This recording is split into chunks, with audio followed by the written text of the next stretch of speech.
देखिए, मेरी जानकारी में मेरे सुझाव ये है कि अलंकार अग्निहोत्री किसी और की मानसिकता से, किसी और के विचारों से खेल रहे हैं। एक क्लास वन अधिकारी को ऐसा करना ही नहीं चाहिए। क्लास वन अधिकारी पूरे समाज का, सभी जाति, सभी धर्मों का अधिकारी होता है। उसको तो किसी एक को लेके बोलना ही नहीं चाहिए था, इस्तीफा देना ही नहीं चाहिए था। उन्होंने क्या करा है, इन्होंने केवल अपने समाज, अपनी जाति का एक ग्रुप बनाया है। वो ग्रुप इनका व्हाट्सएप पे भी एक्टिव है। उस ग्रुप में जो पीछे से मदद भी करते हैं, केवल उसी जाति, उसी अपने जाति विशेष की काम कर रहे थे। ये एक जाति विशेष के रोग से पीड़ित हैं, वो मानसिकता से ग्रसित हैं, इसीलिए उन्होंने इस्तीफा दिया। शंकराचार्य, अगर आप बताइए, अगर ये अधिकारी हैं, सरकारी अधिकारी हैं, क्लास वन ऑफिसर हैं, माघ मेले में इनकी ड्यूटी लगी होती तो क्या ये शंकराचार्य की पालकी रोकते नहीं? उनकी आप सभी श्रद्धालु पैदल जा रहे हैं, सभी श्रद्धालु कोई प्रोटोकॉल नहीं ले रहा है, और आप पूरी पालकी अपने दल बल के साथ जाते हो, भगदड़ मचती है, कोई दुर्घटना घटती है तो कौन जिम्मेदार होगा? तुरंत ही इन्होंने इधर इस्तीफा दिया, तुरंत माता प्रसाद पांडे के संपर्क में आ गए। शंकराचार्य ने उन्हें ऑफर दे दिया कि हम आपको उस सीट से, और ये इनको प्रलोभन आने लगे। मुझे तो लगता है ये कई महीनों से संपर्क में है। ये तो वो भ्रमित कर रहे हैं, ब्राह्मण समाज को भी ये गुमराह कर दिया। बताइए, कितना पढ़ा लिखा समाज, कितना समझदार समाज को भ्रमित कर दिया इन्होंने। क्या षड्यंत्र रचा होगा? मैं नहीं मानता, मैं इस चीज़ से बिल्कुल भी सहमत नहीं हूँ। जो यूजीसी आज का कानून नहीं है, बहुत पुराना है, और मैंने जो 2000 जनवरी में जो इसमें प्रावधान, जो नए नियम बनाए, मैंने उसको पूरा एक एक लाइन पढ़ी है। कहो तो मैं आपको फ़ोन पे दिखा भी दूंगा। उसमें कहीं ऐसा नहीं है कि किसी भी ब्राह्मण का अहित हो। 27 का चुनाव आने वाला है। योगी जी की छवि कहीं कोई बिगाड़ नहीं सकता। योगी जी के कार्य ऐसे हैं, उनसे प्रदेश की पूरी जनता पूरी तरीके से खुश है। हर जाति, हर धर्म के लोग उनसे खुश हैं। केवल और केवल प्रदेश की नीति, गुंडा मुक्त नीति करी है योगी जी ने। योगी जी से कोई नाराज़ नहीं है, कोई नाखुश नहीं है। सभी लोग योगी जी के साथ हैं। बस कुछ लोग हैं चंद जो राजनीति करना चाह रहे हैं। अब तक धर्म के नाम पे करते थे, अब जाति के नाम पे कर रहे हैं। लेकिन उनका ये मामला चलेगा नहीं। 2-3 दिन में सब साफ हो जाएगा, सब मामला क्लियर हो जाएगा। चलिए नमस्कार, इस समय हम बरेली में, और बरेली में एक बड़ी खबर आपको पता ही है कि जो पूर्व सिटी मजिस्ट्रेट है अलंकार अग्निहोत्री, उनके ऊपर इस समय जो उत्तर प्रदेश सरकार है, योगी आदित्यनाथ की सरकार है, उनको निलंबित कर दिया है, हाउस अरेस्ट कर दिया है। जनता क्या सोच रही है इस समय? क्या ये पूरा पॉलिटिक्स का खेल है या क्या है? क्या रीजंस थे? जो रीज़न वो दे रहे हैं, एक शंकराचार्य और दूसरा यूजीसी वाला रीज़न दे रहे हैं कि सरकार से वो परेशान हो रखे हैं, इसलिए उन्होंने जो है इस्तीफा दिया है। लेकिन उसके तुरंत बाद समाजवादी पार्टी से उनको फ़ोन आता है, शंकराचार्य से उनको फ़ोन आता है। तो ये पूरा एक राजनीतिक षड्यंत्र लग रहा है। बात करेंगे कि क्या ये सब बरेली में चल रहा है। क्या नाम है सर आपका? मैं सुरेश गंगवार बात कर रहा हूँ। अच्छा, ये बताइए कि जो अलंकार अग्निहोत्री का चल रहा है केस, क्या सोचते हैं आप उस बारे में? क्या एक क्लास वन ऑफिसर इस तरह से कर सकता है? इतना मतलब क्या चल क्या रहा है? देखिए, मेरी जानकारी में मेरे सुझाव ये है कि अलंकार अग्निहोत्री किसी और की मानसिकता से, किसी और के विचारों से खेल रहे हैं। एक क्लास वन अधिकारी को ऐसा करना ही नहीं चाहिए। क्लास वन अधिकारी पूरे समाज का, सभी जाति, सभी धर्मों का अधिकारी होता है। उसको तो किसी एक को लेके बोलना ही नहीं चाहिए था, इस्तीफा देना ही नहीं चाहिए था। आप सरकारी अधिकारी हो, समाज के अधिकारी हो, उच्च सम्मान पाकर कुर्सी बैठे हो, उस कुर्सी का आपने सम्मान खो दिया। और मैंने तो ये भी सुना है कि ये जो अलंकार अग्निहोत्री हैं, इन्होंने अपना त्यागपत्र दिया है, सरकार ने अभी लिया नहीं है। त्यागपत्र ऐसे दिया नहीं जाता है। ये एक समूह बनाकर काम करते थे। इन्होंने एक अपना जाति विशेष का समूह बनाया था। उस पिछले कई महीनों से केवल उसी जाति समूह के, उसी विशेष जाति के लोगों के काम हो रहे थे, और समाज के और जातियों के लोगों की फाइल दबी पड़ी है। लोग परेशान हो रहे थे, चक्कर काटते काटते इतना परेशान हो गए। बरेली में ही इन्होंने किसी भी दूसरी जाति का, दूसरे धर्म का कोई काम नहीं किया। मेरे खुद के मिलने वाले, मेरी खुद की कितनी फाइलें पड़ी हुई हैं इनके ऑफिस में, चक्कर लगा लगा के परेशान। लेकिन इन्होंने क्या करा है, इन्होंने केवल अपने समाज, अपनी जाति का एक ग्रुप बनाया है। वो ग्रुप इनका व्हाट्सएप पे भी एक्टिव है। उस ग्रुप में जो पीछे से मदद भी करते हैं, केवल उसी जाति, उसी अपने जाति विशेष की काम कर रहे थे। ये एक जाति विशेष के रोग से पीड़ित हैं, वो मानसिकता से ग्रसित हैं, इसीलिए उन्होंने इस्तीफा दिया। इनका किसी भी कानून से, किसी भी उससे कोई मतलब नहीं है इनका।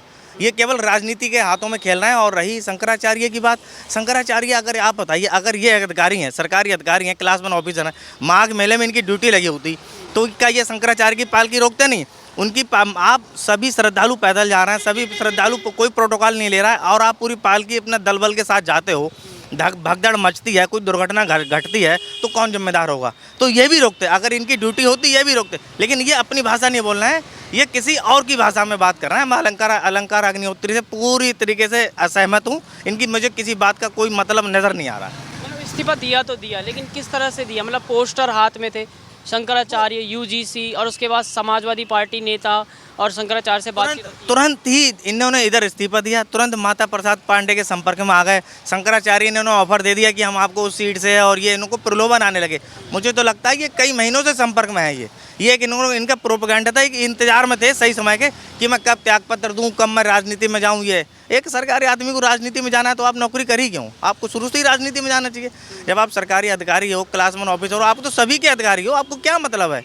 क्या जाति, क्या ओबीसी, क्या एससी, क्या स्वर्ण, क्या दलित, आपको तो सभी के अधिकारी हो, सभी के काम करने चाहिए। लेकिन ये केवल उच्च जाति के लोगों की काम करते हैं, वही मानसिकता से पीड़ित हैं, ये ग्रसित हैं। ये कह रहे हैं सीधे सीधे कि योगी सरकार ने ब्राह्मणों का अनादर किया है, शंकराचार्य के जो शिष्य उनको चोटी पकड़ कर घसीटा है, मारा पीटा है, इसीलिए वो ब्राह्मण समाज का जिस तरह से अनादर किया है योगी सरकार ने, उससे आहत हुए हैं। क्या लग रहा है? नहीं, देखिए भैया, ब्राह्मण समाज का जो आदर और सत्कार सम्मान 2014 के बाद से बीजेपी के आने के बाद से बढ़ा है, वो कभी किसी सरकार में नहीं हुआ। हमेशा ब्राह्मणों का अनादर हुआ है, हमेशा उन पर अत्याचार हुए हैं। ये तो बीजेपी सरकार में ब्राह्मणों का इतना सम्मान बढ़ा है, किसी और सरकार में बढ़ ही नहीं सकता। ये तो वो भ्रमित कर रहे हैं, ब्राह्मण समाज को भी ये गुमराह कर दिया। बताइए कितना पढ़ा लिखा समाज, कितना समझदार समाज को भ्रमित कर दिया उन्होंने। क्या षड्यंत्र रचा होगा? मैं नहीं मानता, मैं इस चीज़ से बिल्कुल भी सहमत नहीं हूँ। यूजीसी के ऊपर बोल रहे हैं यूजीसी काला कानून वापस लो। यूजीसी में मैंने आज ही पूरा उसका यूजीसी का वो प्रिंट आउट लेके पूरे उसके 14-15 पन्नों का पूरा है। जो यूजीसी आज का कानून नहीं है, बहुत पुराना है। और मैंने जो 2000 जनवरी में जो इसमें प्रावधान, जो नए नियम बनाए, मैंने उसको पूरा एक एक लाइन पढ़ी है। कहो तो मैं आपको फ़ोन पे दिखा भी दूंगा।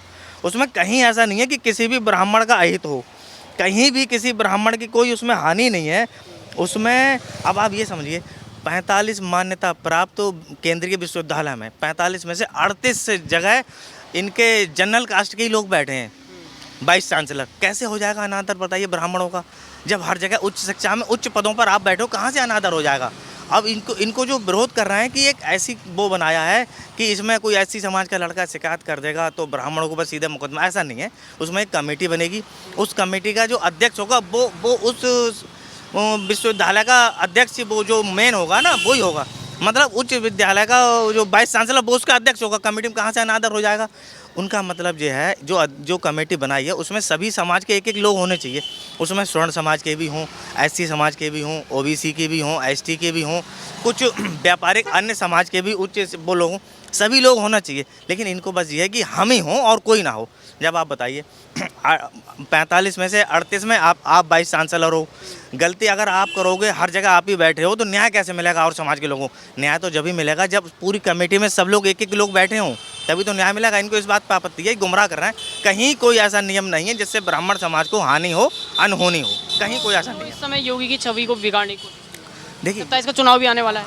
27 का चुनाव आने वाला है। योगी जी की छवि कहीं कोई बिगाड़ नहीं सकता।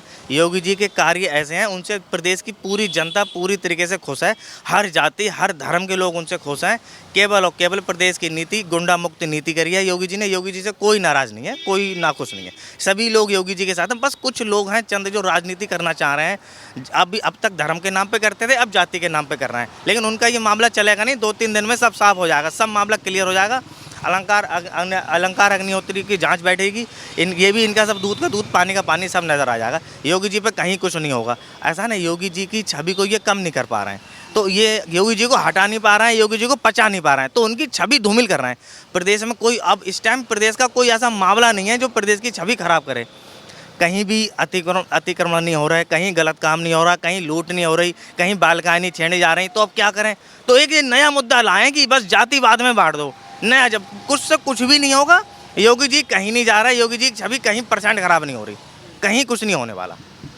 धन्यवाद। क्या नाम है सर आपका? मेरा नाम दीपक। क्या कहेंगे अलंकार अग्निहोत्री ने जो किया है, क्या सोचते हैं उसके बारे में, किस तरह से? इसके बारे में जहाँ तक मैं जानता हूँ, इस तरीके से कोई प्रशासनिक अधिकारी मतलब पोस्ट पे बैठे हुए हैं और इस तरीके से राजनीति नहीं करना चाहिए। उनका काम है अपना काम करना, और कहीं ना कहीं राजनीति से प्रेरित हैं। और मुझे जहाँ तक ऐसा लग रहा है, अब वो सेवा समाप्त करके किसी पार्टी में जाना चाह रहे हैं।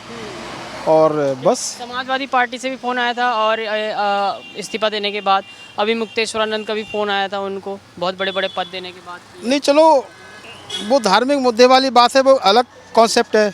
वो कोई सप्ताह में या किसी पद पर बैठ के धार्मिक बात तो नहीं कर सकते हो।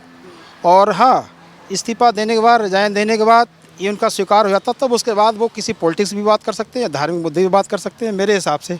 और बाकी जो जिस तरीके से अब चल रहा है तो मैं तो ये कह रहे हैं कि अगर आज चुनाव हो, जिस तरह से योगी आदित्यनाथ या मोदी की सरकार चल रही है, अगर आज चुनाव हो तो ये सरकार दोबारा नहीं आएगी। ब्राह्मणों पे बहुत अत्याचार कर रही है सरकार। अब अगर कहीं पे छोटी छोटी घटना अगर हो जाती है तो वो तो दिखाई दे रहा है। इससे पहले अगर कुछ फ़ायदे ये बहुत सारे हुए तो उसके बारे में मुझे ऐसा लग रहा है बात करनी चाहिए कि ब्राह्मणों को अगर कहीं पे अगर वो सब बिरादरी के साथ होता है, माने प्लस हो ही जाता है, और अगर कहीं नुकसान हो गया है तो उसकी मुझे लग रहा है बहुत सारी चर्चाएं हो रही हैं। अब कहीं फ़ायदे हुए तो उसकी चर्चा नहीं हो रही है, तो वो भी तो देखा जाए। बहुत सारे फ़ायदे हुए हैं ना भविष्य में ब्राह्मणों को। योगी आदित्यनाथ की छवि को धूमिल करने की कोशिश की जा रही है। हाँ, असर पड़ेगा, 27 का चुनाव भी आ रहा है। बहुत ज़्यादा असर तो नहीं पड़ने वाला मेरे हिसाब से। और ये सब चलता रहता है। प्रदेश जो है काफ़ी बड़ा है और छोटी मोटी घटनाएं चलती रहती हैं। फिर सूरज निकलेगा और अभी थोड़ा कुछ दिन के लिए अंधेरा है, फिर सूरज निकलेगा, फिर सब ठीक होगा।